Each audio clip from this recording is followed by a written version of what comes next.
You're $2 short. The bank charges you $35 for it. Multiply that by every checking account in America, and you get one of the most profitable businesses nobody actually built on purpose.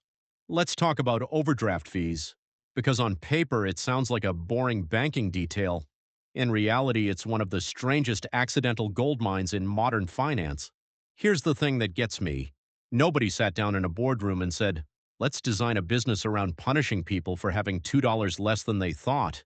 It just kind of happened. And once banks noticed how much money was falling out of it, they never let it go. So how does this actually work? You have a checking account. You buy a coffee, pay a bill, whatever. If your balance goes negative, even by a dollar, the bank covers the transaction and charges you a fee for the privilege. That fee, on average, sits around $35. Doesn't sound insane at first, until you realize the transaction that triggered it might have been for $4. Let that sink in for a second. A $4 coffee can cost you $39 total because the bank fronted you the difference and billed you like it just processed a small business loan. And here's where it gets genuinely wild. Processing that overdraft, the actual computational cost to the bank, is estimated at somewhere around 50 cents, maybe a dollar if you're generous. So banks are charging $35 for something that cost them pocket change to execute. That's not really a fee at that point. That's a markup of several thousand%. Building this product, if you can even call it that, cost banks basically nothing. There's no factory, no inventory, no shipping. It's a line of code that checks if your balance is negative and if so, silently approves the transaction anyway and slaps a fee on top. The entire infrastructure already existed. Banks just decided to monetize a moment of financial vulnerability instead of just declining the card, like a vending machine would. And that's the part that should bother you.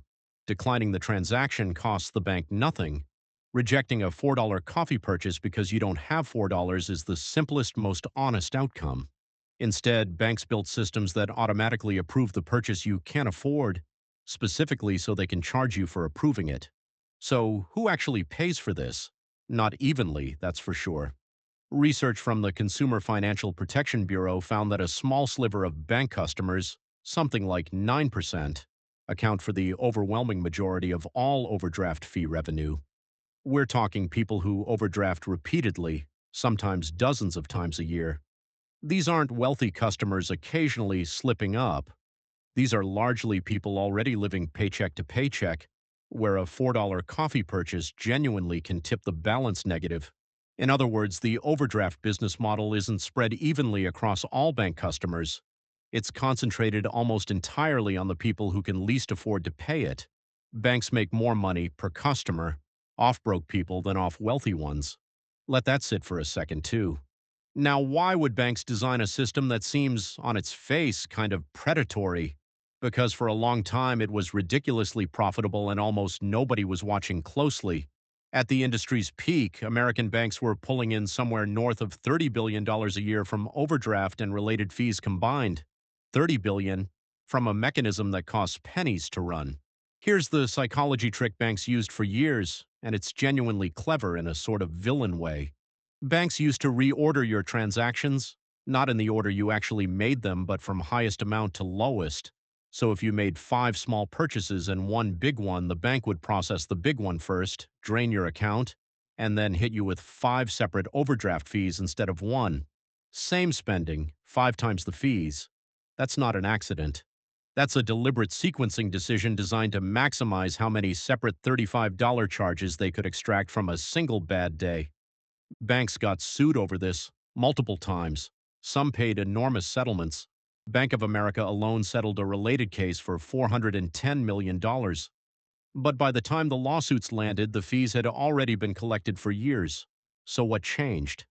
Public pressure did, eventually. Starting around 2022, several major banks, including some of the biggest names in American banking, dramatically scaled back or eliminated overdraft fees altogether. Not because they suddenly discovered a conscience, because regulators started circling, customers started leaving for fee-free challenger banks, and the reputational cost finally outweighed the revenue. But here's the twist that a lot of people miss. Overdraft fees didn't disappear, they evolved. Some banks now offer things like short-term cushion loans instead, small advances with their own fees or optional tips attached. Different names, similar mechanism, sometimes gentler numbers. The business model didn't die, it just got a rebrand. The biggest mistake, if you can call it that, wasn't building the overdraft system in the first place. It was refusing to fix the reordering trick for as long as they did, even after it was public knowledge. Banks had over a decade of warning that this specific tactic was going to blow up into lawsuits and bad headlines, and many kept doing it anyway because, frankly, the money was too good to walk away from voluntarily. And that's really the through line of this whole story.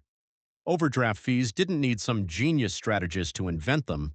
They needed banks to simply notice that a small, boring technical policy, approve the transaction anyway, charge a fee, was quietly generating more profit per customer than almost anything else on their balance sheet.